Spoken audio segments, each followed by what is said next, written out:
The robbers spotted the boy and immediately ordered him to get out of the vehicle. With no other choice, he trembled as he stepped down, then lay flat on the ground while they began moving the bags of money. Afterward, they mercilessly executed all the security personnel, and the innocent boy as well. His father, Patrick Hill, watched in horror as his son was brutally killed right before his eyes. This was a meticulously planned heist. As Fortico Security Company was transporting an armored truck loaded with cash, a cement truck suddenly blocked the road. Without hesitation, the robbers used an excavator to lift the armored truck, rendering it immobile. They swiftly cut through the doors and threw stun grenades to subdue the security personnel. However, they had no idea that a young boy in a nearby vehicle had witnessed the entire incident. When the robbers spotted the boy, they immediately ordered him to get out of the vehicle. Terrified, he trembled as he tried to call his father, but his father was busy and didn't answer. Panicked, the boy had no choice but to comply, lying flat on the ground while the robbers moved the bags of money. At that moment, a security guard suddenly sprang up and attacked, ripping off one of the robbers' masks. The robber mercilessly executed all the security personnel, including the boy. His father, Patrick Hill, witnessed his son's murder with his own eyes. Overcome with rage, he charged at the robbers, but they quickly shot him down. Just before losing consciousness, he managed to memorize the scarred face of the man who pulled the trigger. Patrick was lucky to survive, but he spent 3 months recovering in the hospital. Once discharged, he made a decision. He applied for a job at the very security company where the brutal heist had taken place. Rob, the company's manager, and Terry brought up the armored truck heist, emphasizing that 2 security guards and a civilian had lost their lives. Though it was a tragedy, the mastermind behind the attack remained unidentified. Rob informed Patrick Hill that he would be filling the position of those who had fallen. But first, he had to pass a series of weapons tests.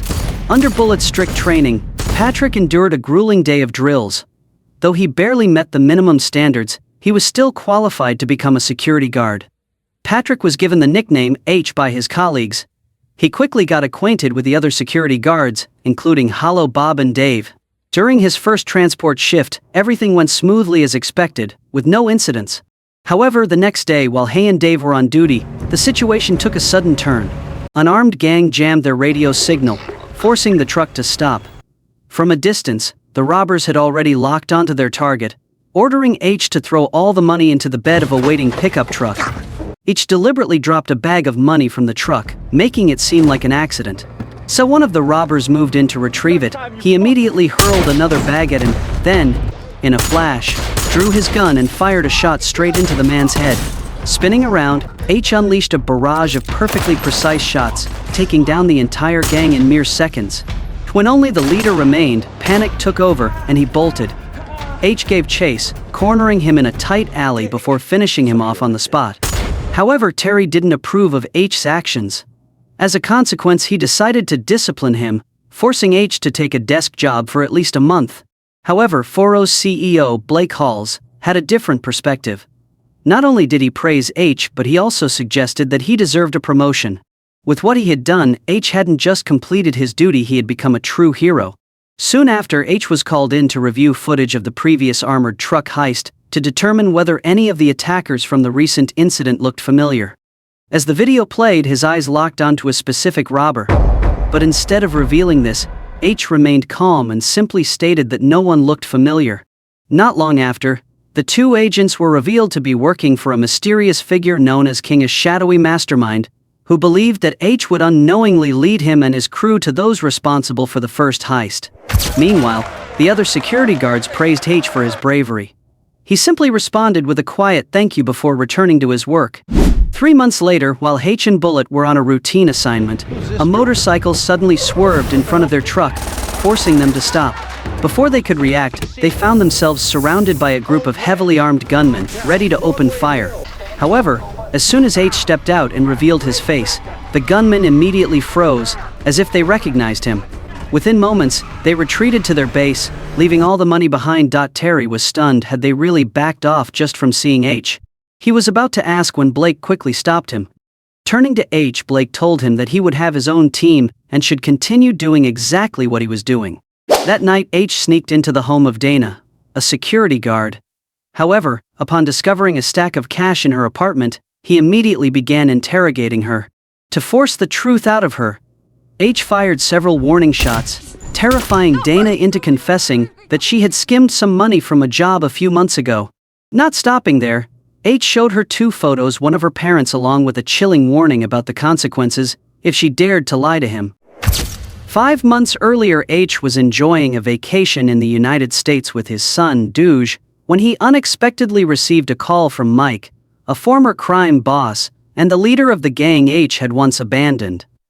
Mike offered H a role in one final job, assuring him that he wouldn't have to get directly involved and that there would be no danger.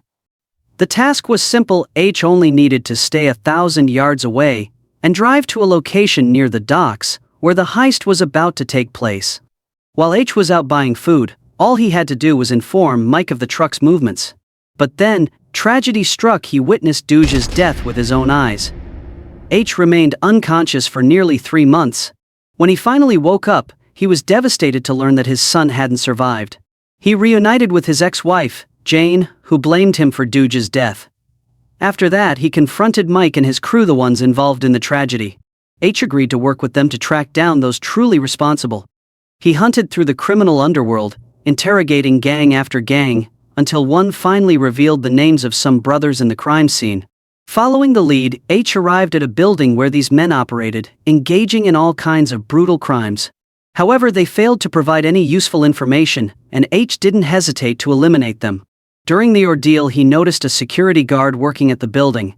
Without wasting time, H ordered his assistant, Kirsty, to gather records, including background checks on the security personnel and autopsy reports. After Duge's death, the true identities of those behind the first heist gradually came to light. They were a group of former Afghanistan veterans, abandoned by American society, led by Jackson. Under him were Carlos, Sam, Tom, Brad, and finally Jan, the one who killed Duge and shot H. The scene shifts to a lavish party hosted by Jackson, where the group is discussing their plan to rob an armored truck, preparing for an audacious heist about to take place. The crew sets their plan in motion for one final heist, a massive sum of over $150 million. The money will be split among the gang and their insider, who is revealed to be Bullet. While Jackson and Tom meticulously strategize for weeks, a growing concern begins to surface within the group: Jan. His violent and reckless behavior is starting to push everything off course. Despite concerns about Jan, Jackson still believes he will ultimately follow orders. The crew moves to Foro, where Bullet suddenly confesses to H that he is the mole, the one who has been providing the gang with intel on targeted armored trucks. Bullet quickly disables the security cameras before joining his crew inside an abandoned building. Meanwhile, Jackson's team, all wearing heavy body armor, loads into the truck after restraining H. The heist goes off smoothly, without any obstacles. One of the soldiers panics and hits the emergency button, triggering a chain of chaos. Gunfire erupts instantly as the gang blasts open the doors of their hideout. They begin executing anyone who comes into sight. Midway through the massacre, one of the crew members gets wounded, but they quickly disable the alarm system. Moments later, the gates swing open, allowing the last man to drive the pickup truck inside, ready to start loading up the cash. When the SWAT team receives the alert, they immediately mobilize. 8 minutes later, the police have sealed off the entrance, and SWAT officially arrives on the scene.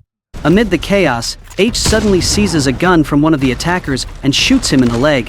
He lunges forward, choking the man until he collapses. Thanks to his bulletproof vest, H remains unharmed and pushes toward another robber loading cash into the truck. He orders the man to remove his helmet, but upon realizing it's not the one who killed his son, H pulls the trigger. Meanwhile, the remaining members of Jackson's crew have been subdued by Dana and another guard, waiting to be handed over to the police. He hesitates, wasting precious time. Dana hands him a gun, but the moment he has a weapon in his hands, he unexpectedly opens fire, taking down both people in the hallway. Dave struggles to get back on his feet, while Terry is forced outside and gets shot. Suddenly, he finds himself in a brutal one-on-one fight. Despite his injuries, he pushes through the pain and ultimately takes down his attacker. Jackson's men carry the wounded man toward the truck when H opens fire. Dave tries to get up but is immediately shot. Meanwhile, Terry is forced out of cover. Suddenly, H hears a clicking sound behind him. A bullet slams into his body, making him think for a moment that he's done for. But he quickly reloads, ready to fight. Over the radio, Dave reports that the gunmen have retreated. But the moment he peeks out, he is met with a hail of bullets. At that moment, H carefully scans the area and spots Jan, the one who killed Doge. They ram through the gate, crashing their armored truck into 2 police vehicles. SWAT and a helicopter immediately give chase. With only 5 minutes to escape, they plan to use a secret tunnel unknown to the public. Mid the chaos, Jackson is wounded, and H takes a bullet to the neck. Without hesitation, Jan finishes off H before they are forced to leave him behind in the truck. Jan and Bullet quickly transport the money down via an elevator, load the cash onto an ATV, and speed off 3 miles to the rendezvous where a getaway car is waiting. When Bullet realizes that Jan is the traitor, he immediately draws his gun to take him out. But Jan is faster, he fires first, blowing Bullet's head apart. Jan keeps running, taking the entire fortune with him. Taking advantage of the vast underground tunnel network, he vanishes without a trace.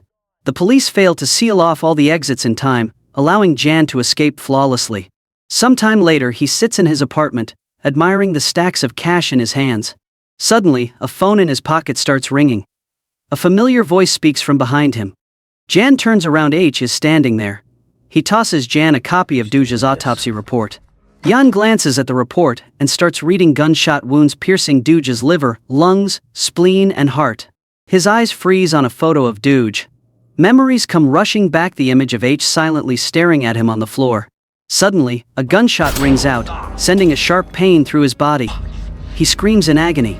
In that instant, he remembers the desperate look in H's son's eyes as he lay on the floor, taking one last glance at him. H doesn't stop.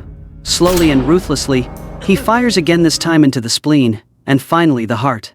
Jan collapses, his body trembling before falling completely still. Without a word, H quietly leaves the apartment, where Agent Kim is already waiting. Kim gives him a confirming nod, assuring him that it's over and the stolen money will be recovered.